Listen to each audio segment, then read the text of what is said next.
So today we're going to do the handover video on the Chausson 758. We're going to firstly start on the outside and then we're going to move on to the inside. So coming round to the passenger side, firstly you've got your fill-up points. To access your fill-up points you need to simply firstly open up the passenger door and then you can access them like so. You've got your AdBlue, which is down here, and then up at the top you've got your diesel. And they're on your passenger side. Whilst we're here on the passenger side, you'll notice that you've got a clip here. What this is, if you simply pinch, it'll allow you to access and use the remiss cab blinds. You've got remiss cab blinds at the side of the vehicle and also in the middle with a magnetic strip running on the side. What I typically find is if you lead from the bottom, like so, you can then connect up easily. These can be a little bit finicky. And typically if you lead from the top, the bottom can get stuck, so if you lead from the bottom, that's going to help guide it and connect it into place. And that is the exact same for the other side and also the middle. As I say, they're all magnetic strips, so they're just magnetised together. When you're taking it back, do the exact same thing, lead from the bottom and then simply clip it into place like so, and then you're away. In regards to remiss cab blinds, and this is sort of a rule of thumb with anything in a motorhome, if it feels like it's being forced, you are probably doing something wrong. So just take a minute to reevaluate what you're doing and then try again. Coming around to the front of the vehicle, we're going to have a look underneath the bonnet. Now the majority of things underneath here you don't need to know, but the main things are if you ever needing to jump start the vehicle. I'm going to lift the bonnet now for you and show you. Obviously I point them areas out to you. Before I do, to lift up the bonnet, you'll notice that you've got a little socket here for a key to go in. Your key simply goes in here. You turn it once to unlock it, and then you turn it the other way to then release the latch, and then you can simply pop the bonnet up. With the bonnet now open, you can see that I've got the key in there which has allowed it to release. With it all opened up, as I say, the main things that you need to know underneath here is if you're ever going to jump start the vehicle. If that is the case, your positive goes onto here, which is indicated by the red cap with the plus sign on the top. So you need to unclip that, and then your positive goes onto there, and then your negative goes onto this loop just here, like so. And as I say, that's if you're ever jump starting the vehicle.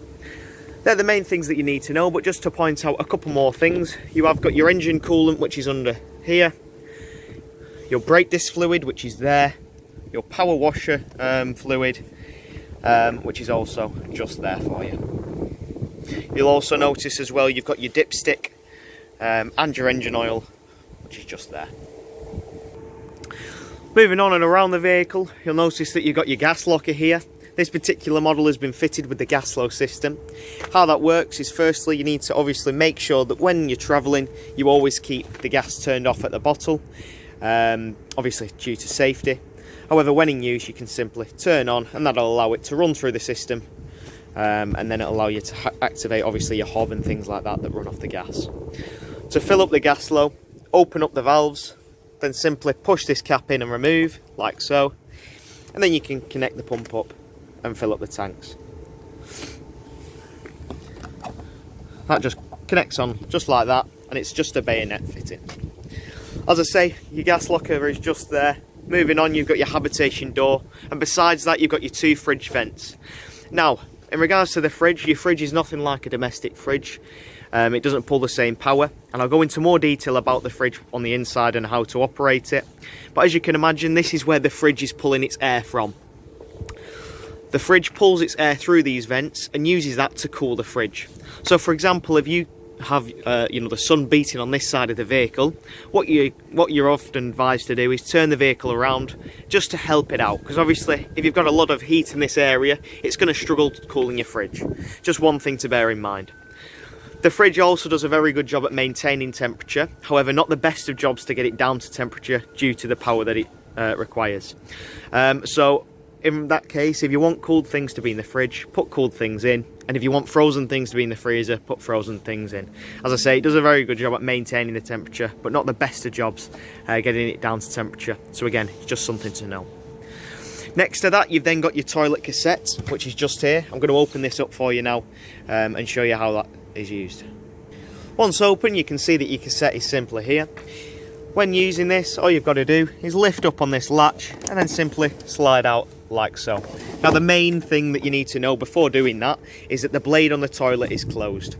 If it is open, what often happens is you'll go to remove this cassette and it'll get jammed, it'll get stuck, and it'll feel like it's not that it's not loose. If that ever happens, you need to always stop and never pull it, because what we have had in the past is it does get jammed, people then pull it and then subsequently break the cassette.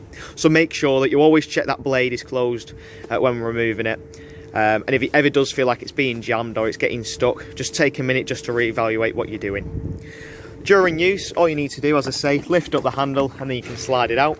You've then got this funnel which, if you turn, you can unscrew the cap and then empty the contents out into the area on the campsite. On the back of the cassette, if I pull this out, you'll be able to notice that you've got two buttons. You've got a button here and also a button at the back, which is just there. That button on the back releases a vacuum. So when you are emptying the cassette, if you click that button in, that will release the vacuum on the inside of the cassette and then empty the water in one steady slurry instead of obviously gushing out and glugging out due to air. You will then also notice that you had another clip on the side, another orange button rather, which is just there. As I mentioned about the blade, that is what the blade connects to and allows it to open and close the cassette. You need to always make sure it's in that position when you put it in and obviously when it's going out. If you do get in the habit of closing the blade, which you should always do, obviously you don't need to do anything with that, and that should always remain in that position when pulling it out and pulling it and pushing it in. That's your cassette toilet. One thing to know as well is when you are emptying this and cleaning it out, you'll have some blue fluid or some toilet sachets that can go straight in the cassette there, like so. And if you ever are swilling it out with water, what we do is shake left to right rather than up and down, because you will, if you do that, break the balance in the cassette toilet, so just bear that in mind when you are rinsing it out with water. Moving on, we've then got your first drain down point. You've got 3 drain down points in a vehicle. You've got your wastewater, you've then got your fresh water, and then you've got your boiler drain down point. All very important. For this specific model, your wastewater and fresh water are external to the vehicle, and your boiler drain down point is internal to the vehicle, which obviously when we move on to the inside, I will show you. For your wastewater, there's just a sticker here which indicates where it's located, and you'll notice you've got a grey pipe which is there. Above that grey pipe you've got that handle, which all you need to do is simply pull and that'll empty out the wastewater. Now what we say with your wastewater, your fresh water and also your boiler drain down is you can leave these all open when you are travelling, because the vibration of the road is obviously going to make sure that all the water is out of the system and is dumped. So you can do that obviously when you are travelling. Now it is just water, so it's not containing any harmful chemicals or anything, so please feel free to do that. So as I say, that's your wastewater. You need to always get in the habit of draining them down, all your drain down points in fact, because especially towards the colder months you don't want frozen water in the system.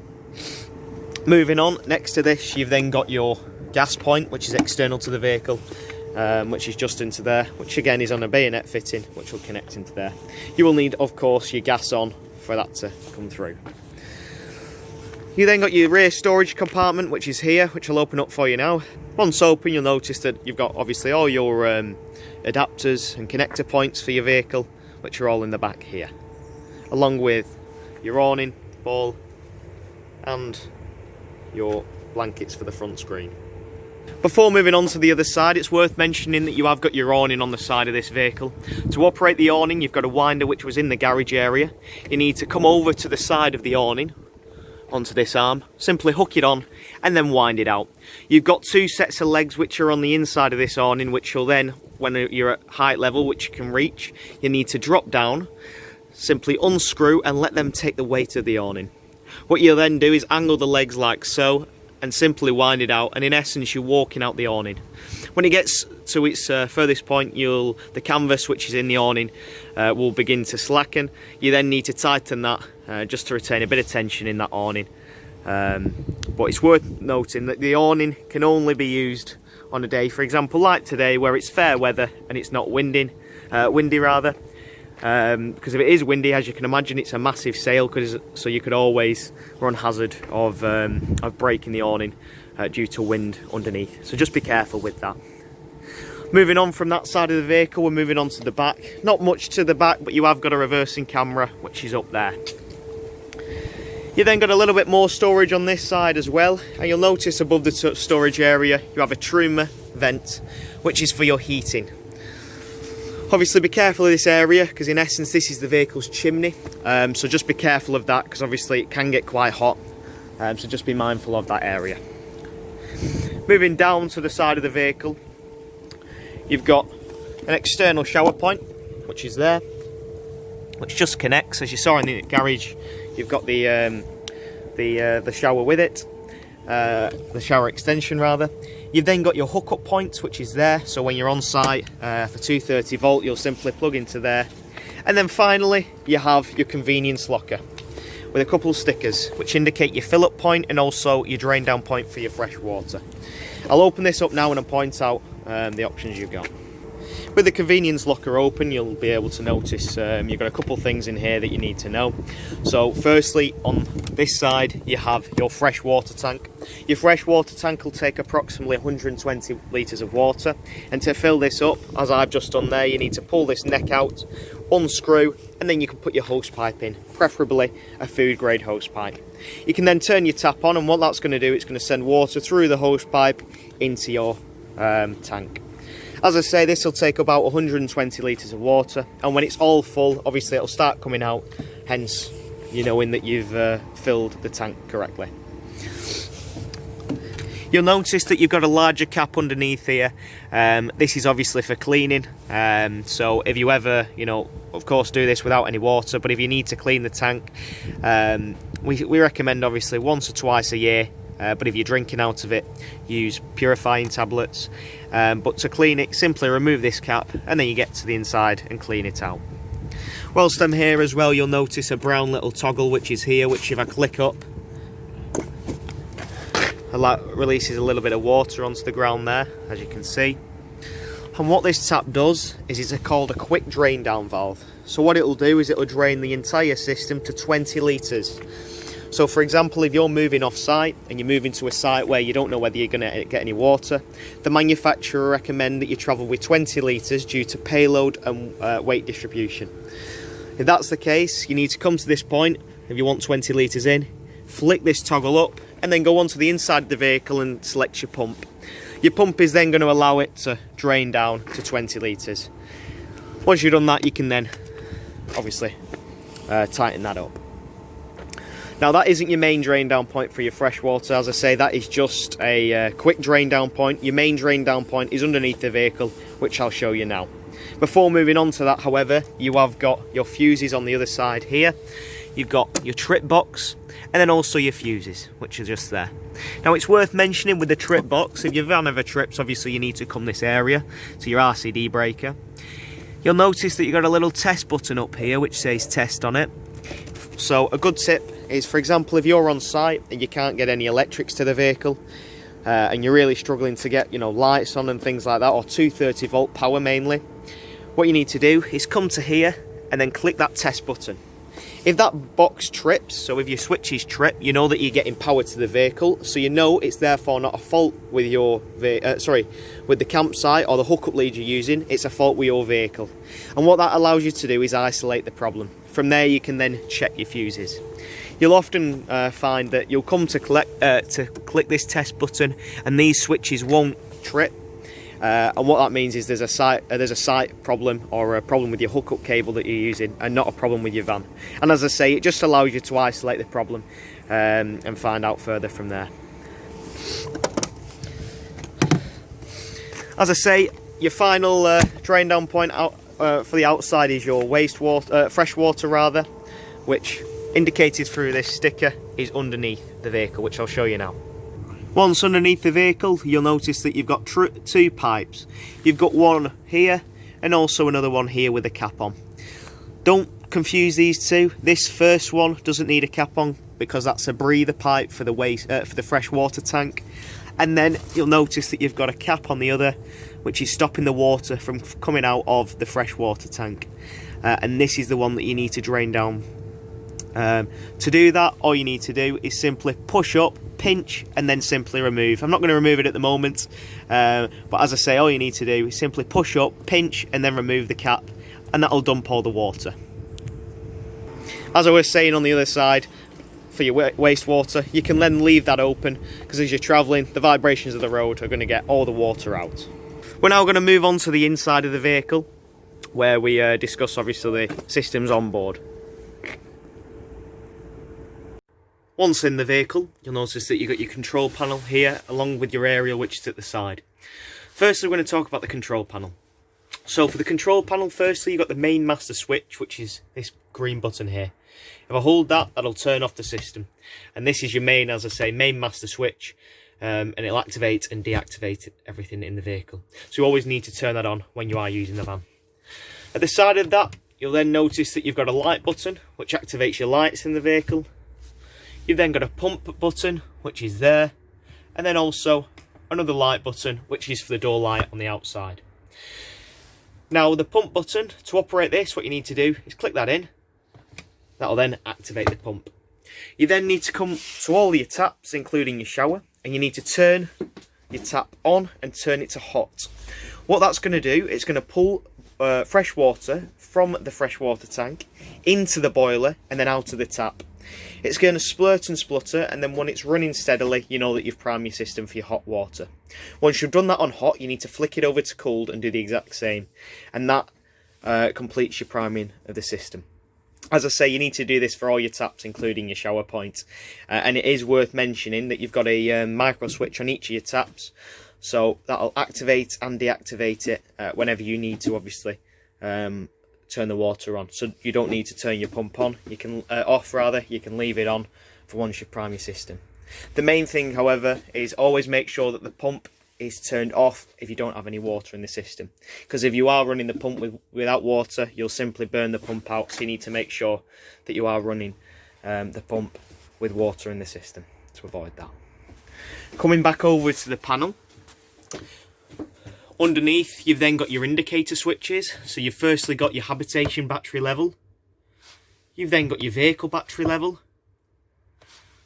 You've then got your freshwater level. And then finally, you've got a brightness adjuster for the screen. That concludes the panel, so it's relatively simple and easy.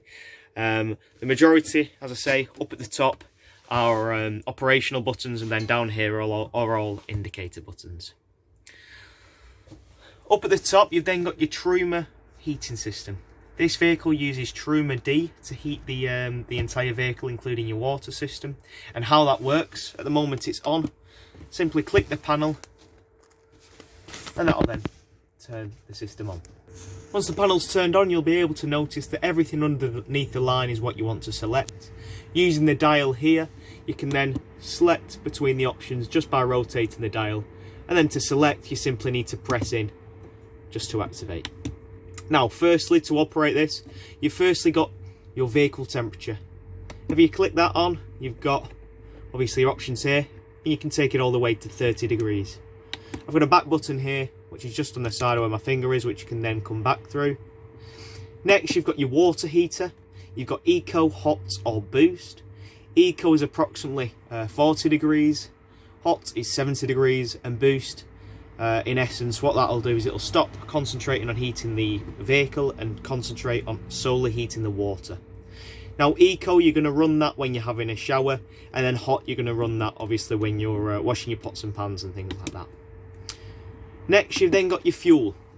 So, as I say, this is a Truma D system, which stands for diesel. So that'll allow you to run and heat the vehicle using diesel, which in this case is called fuel. Just going back to it, you've got the fuel. You've then got a mix 1, which is a mixture of fuel, diesel and 1 kilowatt electric. Mix 2 is a mixture of diesel and 2 kilowatt electric. EL1 is then purely 1 kilowatt electric, and EL2 is purely 2 kilowatt electric. EL2 and EL1 is when you're going to be on site and you're hooked up, so you're going to be using that. A mixture of the both is, for example, if you're on a site and you're wanting to get the vehicle up to temperature quickly, you'd use a mixture. And then finally fuel, which is just off your diesel. As I say, you're going to be running that when you're wild camping and things like that. Finally, if I come back, you've then got your vent option. Now at the moment it just gives me the option of vent because I've not got anything selected. Now vent is just going to circulate the current air through the vehicle. If I was to select a temperature and activate the system, that's then going to give me the option of eco and boost, depending on obviously the intensity of the fan. If I click on here again, scrolling through the options now, you've then got a timer button at the bottom here, so you can set a timer of when you want the system to start heating. You've then got your clock, which you can alter, and then finally your settings, which if I scroll all the way through, gives you your reset button. Your reset button, you're only going to need to do that is if you do ever get an error code on the panel. Now if you do get an error code, it's worth mentioning. The typical reason why you do get an error code is probably because you're trying to fuel the vehicle with something that you've not got. So heat the vehicle with a fuel that you've not got. So for example, if you're trying to heat the vehicle with EL1, for example, so with 1 kilowatt electric, but you're not hooked up, obviously it's going to fail. You'll then get an error code on the panel, which from there you then need to reset the system and come through to your settings panel, and it just protects it rather than, obviously it's not got anything to fuel it with, so rather than gassing out the system. To turn off the control panel, simply hold in and wait for the off symbol to come on, and then it'll turn off. It's worth mentioning as well, on the side of this box you have got lights here which activate mood lighting throughout the vehicle. Moving across, you've got your aerial fitted to this vehicle. To operate the aerial, all you need to do is unscrew the top of the cap here, unscrew that, and then you can simply push the aerial up. You then need to tighten it into place. You then, underneath here, you can see that you've got this arm, which will then tilt the head of the aerial depending on how much range you require, just to better that range and that signal. Down at the bottom here, you've got your Vision Plus aerial box. At the moment it's on. If I click this button, it'll turn it off. You've got 3 lights on here, so you've got the red, amber and green. Red is a bad signal, amber is in the middle, so it's an alright signal, and obviously green is excellent. Green is ideally where you want it, but obviously in certain areas you are going to struggle for that. You have also got a little dial on here just to play around with the range, again just to try and maximise the range out the aerial. Next from that, you've then got your solar panel controller. This is your solar panel regulator. A lot of people think that they have to do a lot with the leisure batteries and the solar panels. However, you don't. Your solar panel regulator just makes sure that it keeps it topped up and just regulates the power that goes into that leisure battery. In regards to that, you can just leave it as it is. Next, you've then got your fridge, so we're moving into your kitchen area now. Your fridge, as I mentioned on the outside, isn't like a domestic fridge. Now this particular fridge is a 3-way system. How that works is it's got 3 ways to power it. So 3 fuels in essence. The first one is 12 volt, so your leisure battery. Your second one is then gas. And then your third is your 230 volt for when you're hooked up. Now, if I turn this on, simply hold, and that'll turn on the settings with what you've got. Now, you've noticed that I've selected the A there. As I mentioned, you've got gas. You're going to be running off the gas when you're wild camping. You've then got your leisure battery, which is 12 volt. So when you're travelling, it's then going to run off the leisure battery. And then your 230 volt, as I mentioned, is when you're on site. Now, a lot of people typically think that they can run the fridge off the leisure battery when you're wild camping. However, this isn't the case. If that was, obviously you'd simply just drain the leisure battery, as this takes up too much power. So when you're travelling, you need to always keep it on leisure battery, and when you're wild camping, it's on the gas.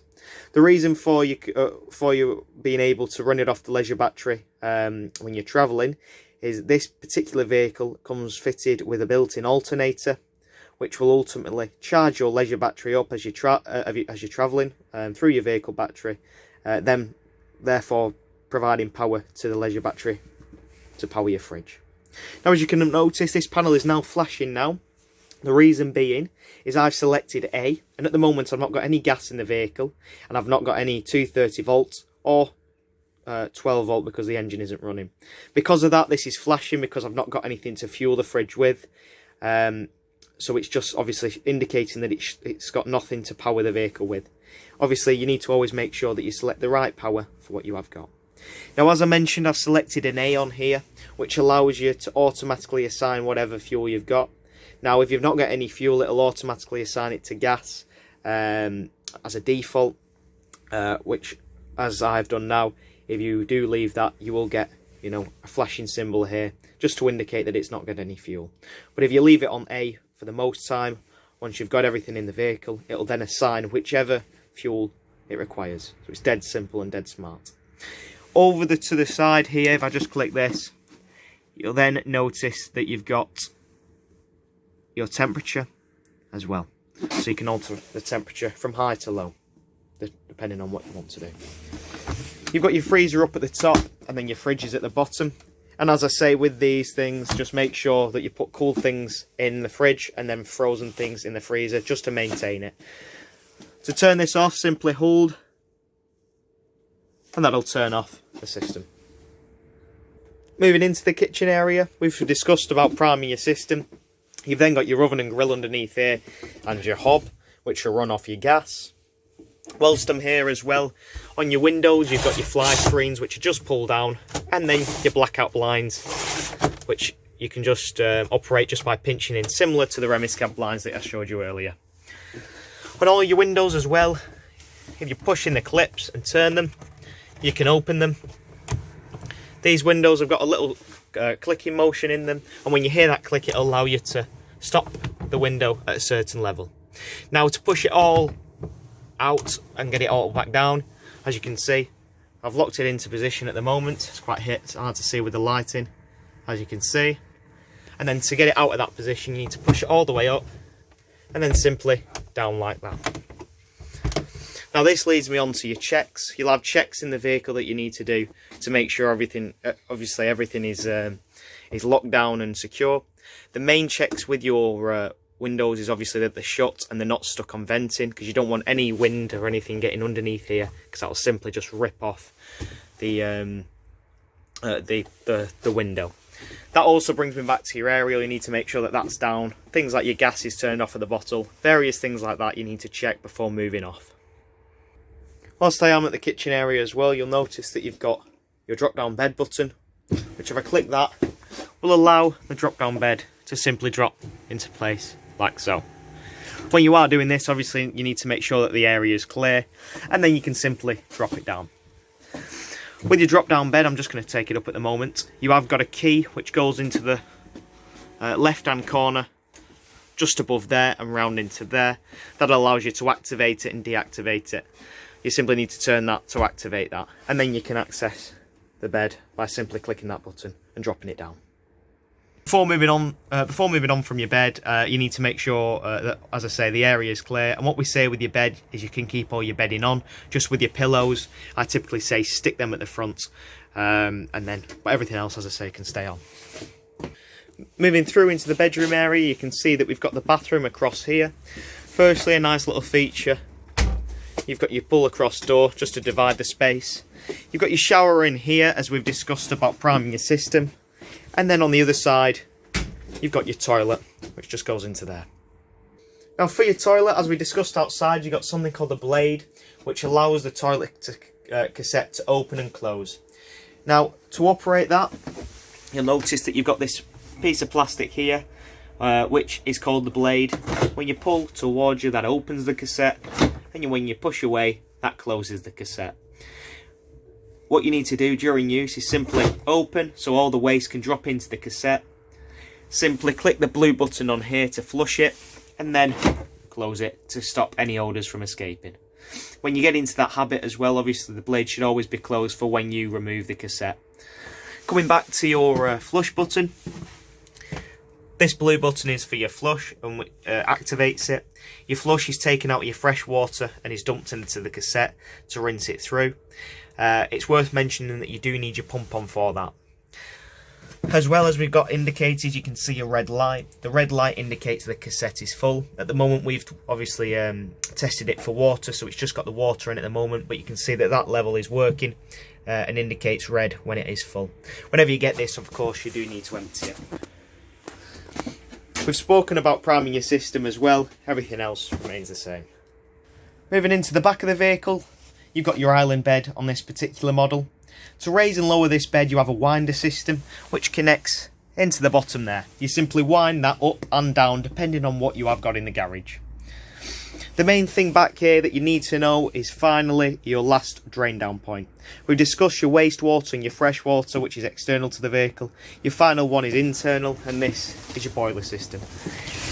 In here, underneath this cap, if I do remove that, you have your boiler drain down, which is up here at the moment. It's quite hard to see with the lighting, but as you can see, it's a black box. With this black box, what you need to do, at the moment it's in the closed position. To open this and drain it out, you need to simply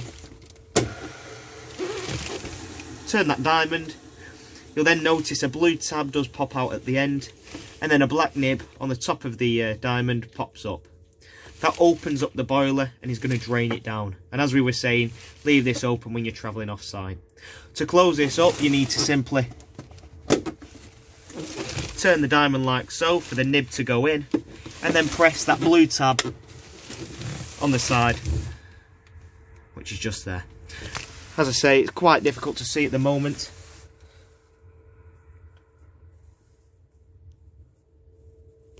But you can see there's a blue tab on the side there. I've just put a bit of light on there so you can see. As I say, you've got the blue tab on the side, which is just there, which is in at the moment, and then the blue diamond on the top. When you do open that, as I say, you can see that blue tab on the side opens up, and then the black nib on the top of the diamond does lift up, which is just there. And that's how you drain down your boiler. Coming away now from your boiler drain down, obviously you need to make sure that it's always drained down when moving off site, because you don't want frozen water in the system. That is especially clear and needed obviously in the cooler climates and cooler months. Now that concludes the handover video on the Chausson 758. I hope you enjoyed.